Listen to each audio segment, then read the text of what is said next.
தளபதி நெஞ்சில் குடியிருக்கும் தமிழக மக்களே அனைவருக்கும் வணக்கம்.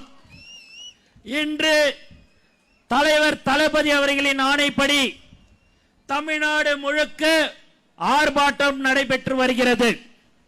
நாம் இப்படி போராடுவது ஒரு சாதாரண கோரிக்கைக்காக அல்ல, நமது நாட்டின் நமது மாநிலத்தின் ஜனநாயக ஆணிவேரையை அசைத்து பார்க்கும் ஒரு மாபெரும் விஷயத்திற்காக நமது குரலை பதிவு செய்ய கூடியிருக்கிறோம். வாக்காளர் சிறப்பு தீர்வு திருத்தம் என்ற பெயரில் நடைபெறுவது உண்மையில் என்ன? குறிப்பிட்ட பகுதிகளில் தங்களுக்கு வாக்களிக்க மாட்டார்கள் என்று ஆளும் தரப்பு கருத்தும் மக்களின் பெயர்களை எந்தவித முன்னறிவிப்புமின்றி கூட்டம் கூட்டமாக நீக்கப்படுகின்றது என்று மக்கள் நம்மிடம் கூறுகிறார்கள். வீடு மாறி சென்று விட்டதாகவோ இறந்து விட்டதாகவோ போலி காரணங்கள் கூறி உயிருடன் இருக்கும் குடிமகனின் வாக்குரிமையை பறிப்பது அப்பட்டமான அதிகார துஷ்பிரயோகம்.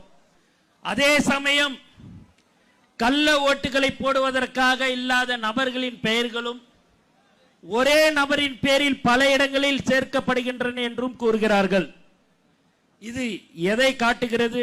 நேர்மையான தேர்தலை நடத்த ஆட்சியாளர்களுக்கு விருப்பமில்லை, அதிகாரத்தின் துணையோடு குறுக்கு வழியில் வெல்ல துடிக்கிறார்கள் என்பதையே காட்டுகிறது.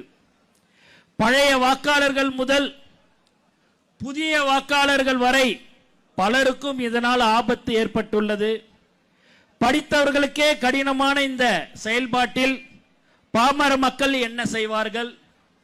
நாம் கேட்கும் கேள்விக்கு யாரிடம் முறையான தெளிவான பதில் இல்லை.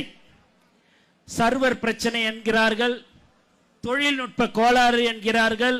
இது கோளாறு அல்ல, இது கொளறுபடி, இது அலட்சியம் அல்ல, இது ஆளும் கட்சிக்கு சாதகமான அரசியல் சூழ்ச்சி. நண்பர்களே, சிந்தித்து பாருங்கள். நம் தலைவர் தளபதி சொன்னது போல ஒரு குடிமகனின் மிக முக்கியமான ஆயுதம் எது? வாக்கு செலுத்தும் உரிமை. 5 ஆண்டுகளுக்கு ஒரு முறை நாம் நம்முடைய தலைவிதியை தீர்மானிக்கும் அந்த ஒற்றை ஆயுதத்தை பறிப்பது நம்முடைய குரல் வலையை நெரிப்பதற்கு சமம். யாருக்கு வாக்களிக்க வேண்டும் என்பதை மக்கள் தீர்மானிக்க வேண்டும். ஆனால் இங்கு யார் வாக்களிக்க வேண்டும் என்பதை இந்த அதிகார வர்க்கமும் ஆளுங்கட்சியும் தான் தீர்மானிக்கிறார்கள். இந்த மாபெரும் ஆர்ப்பாட்டத்தின் வாயிலாக நாங்கள்